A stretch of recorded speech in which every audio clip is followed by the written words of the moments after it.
Meron din kasi akong spender isa, kaso naban ng 10 years.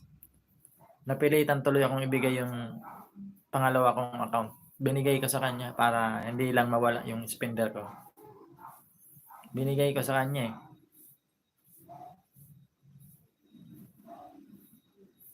Spender yung taga-pakuta sa'yo. Yun ang magpapasahod sa'yo. Spinderang ka, gano'n.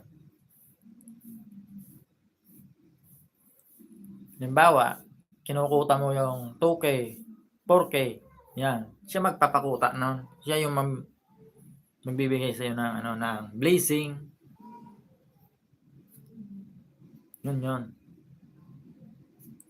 Oh, parang sa AdSense, yung magpapakulay, nagbibigay ng sticker, gano'n. Super chat, gano'n. Super sticker.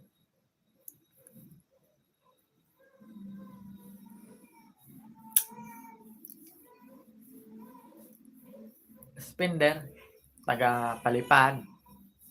Yung parang nagbibigay sa'yo ng blessing. Parang sa YT din, sa YT.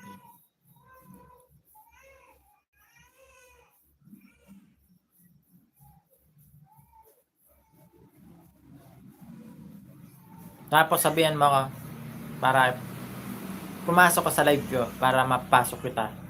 Masipag ka naman din, di ba? Pasok kita. So kailangan dapat masipag doon. Full-time bigo ka na dapat. Full-time bigo ka kasi may may kukutahin kang beans. Kailangan makuta 'yon. Kasi pag tuwing buwan, back to zero 'yan.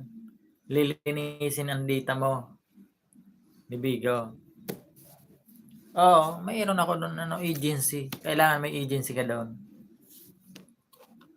Makikipagtulungan ka na family agency kailangan doon. Tulungan kasi din doon. Kailangan makakuha ka din ng spender mo. Tulad sa akin, mayroon akong spender. Kaso naban ng 10 years. Napilitan tuloy yung binigay yung yung account na isa. Dalawa na sana yung big host kong account. Siyempre gusto ko hindi siya mawala sa pagbibigo. Binigay.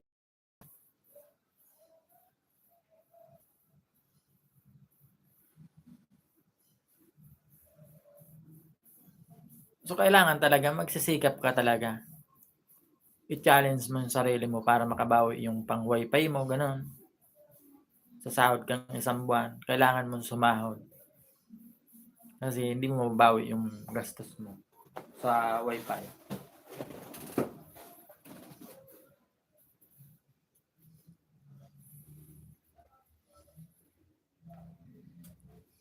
So halimbawa, kung may talent doon na kailangan qualified ka doon.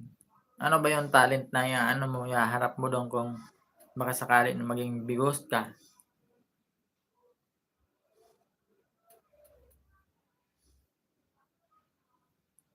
Thank you Sarah ha. Ayan. Tapos na ako sa yung video. Mag-comment mo. Ingat yan ingat.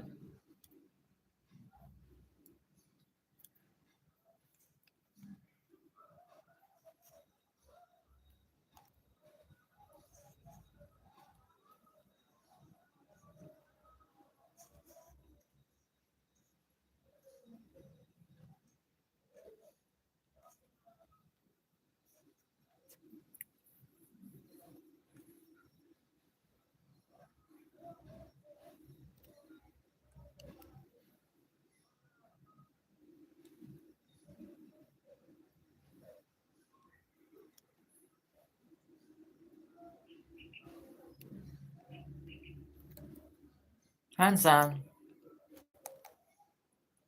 Mega love shoutout Hansang.